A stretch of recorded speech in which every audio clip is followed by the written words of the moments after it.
Sveiki, aš esu advokatas Marijus Velička ir šiandieną su jumis noriu pasidžiaugti pergalę, kurią pavyko pasiekti prieš nesąžiningus elektros energijos tiekėjus. Tai yra Elektrumą ir Enefitą. Visų buitinių vartotojų, mažų ir labai mažų įmonių problemos baigėsi. Išklausykite šį mano pranešimą, suprasite kodėl ir suprasite, kaip jums reikia elgtis toliau. Prieš keletą savaičių kreipiausi į vieną iš Seimo narių, tai yra į Luką Savicką, kuris yra ekonomikos komitete, ir paaiškinau jam, kokia yra problematika pas mus, kaip nesąžiningi elektros energijos tiekėjai, tarsi tariamai nesuprasdami, kaip galioja įstatymas, kaip įstatymai yra parašyta, kreipiasi į jūs visus ir reikalauja iš jūsų sutarčių nutraukimo, mokesčių rezervacijų, kaip tik tai jie tos mokesčius vadina. Seimo narys išgirdo tai, ką aš sakiau, ir įtraukė šitą klausimą į darbotvarkę ir aš Seimo ekonomikos komitete pristačiau šitą klausimą visiems Seimo ekonomikos komiteto nariams. Visi mane išgirdo, visi mane suprato ir priėmė išaiškinimą, kuriame labai aiškiai nustatė, kad nesvarbu, kuri redakcija, ar tai yra ta, kuri galioja nuo birželio 1 dienos, ar ta, kuri galioja iki birželio 1 dienos, abiejose redakcijose yra nustatyta, kad elektros energijos tiekėjai neturi teisės taikyti jokių nutraukimo, rezervacijos, sutarčių keitimo mokesčių. Jeigu jie iki birželio mėnesio 1 dienos dar apsimetinėjo kvaileliais ir aiškino, kad girdi, kadangi toje redakcijoje nebuvo numatyta, kad tokio mokesčio negalima taikyti, tai jį buvo galima taikyti, tai dabar visos šitos abejonės dingo.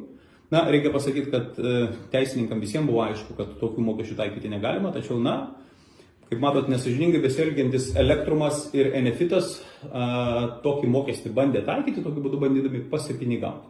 Taigi aš labai oficialiai ir atsakingai pareiškiu, kad nuo šios dienos, tai yra nuo lapkričio 22 dienos, yra išaiškinimas, kuris šiuo metu yra patalpintas jau ir viešai, kad jokie mokesčiai negali būti taikomi ir tą išaiškinimą padarė ekonomikos komitetas. Tai reiškia, kad įstatymo leidėjas, tas, kuris priėmė įstatymą, šiuo metu paėmė ir išaiškino, kaip jisai turi galioti, ko galima jo pagrindu daryti ir ko negalima.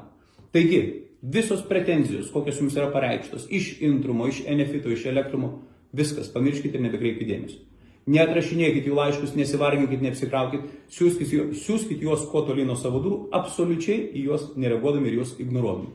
Vienintelis dalykas, ko tikrai nesiųskite, jeigu gautumėt pranešimą iš teismo, kad jums yra pareikštas teismo įsakymas, kadangi Enefitas dabar pradėjo taikyti tokią praktiką, bando prisiteisinėti tariamą skolą iš paprastų buitinių vartotojų, sakydami, kad jūs girdit įsipareigojat mums mokėti rezervacijos mokestį. Tai visi, kurie gausi tokius pranešimus iš teismo įsakymų, kreipkitės į mane, aš sudarysime atstovavimo sutartį, aš visiškai nemokamai tos teismo įsakymus panaikinsiu, tokių dabar turbūt esu panaikinęs gal arti 10, bet tai nėra problema, po to jie nebesikreipia su ieškiniais. Ir taip, kai dar kartą pakartoju, jūsų visų problemos baigėsi, šaunuoliai, kurie išlaikė, šaunuoliai, kurie nepasidavėte ir nemokėjote. Dėl to aš labai džiaugiuosi ir didžiuojuosi, kad iš tikrųjų Lietuvoje atsiranda sąmoninga žmonių grupė, kuri žino savo teises ir nebijo jų ginti. Dar kartą sveikinu visus, jūsų problemos baigėsi, pasidalinkite šitą džiugę žinią su visais savo bičiuliais, praneškite visiems, kad vyresnio amžiaus, ypatingai žmonėms, kurie gauna tokius pranešimus, spauda, pašto pranešimais, kuriuose jie iš tikrųjų bijo ir nežino, kaip elgtis, ypač labai daug iš vyresnio amžiaus žmonių suprantu ir kad tai yra ta pinigų suma jiems yra pakankamai didelė, tenais nuo 150 iki kelių šimtų eurų. Taigi praneškite visiems, pasidžiaugim, šaunuoliai visi, kurie nepalūžote ir atlaikėte. Jeigu kiltų kokių klausimų, kreipkitės, prašau mane, aš jums visada padėsiu ir paaiškinsiu viską.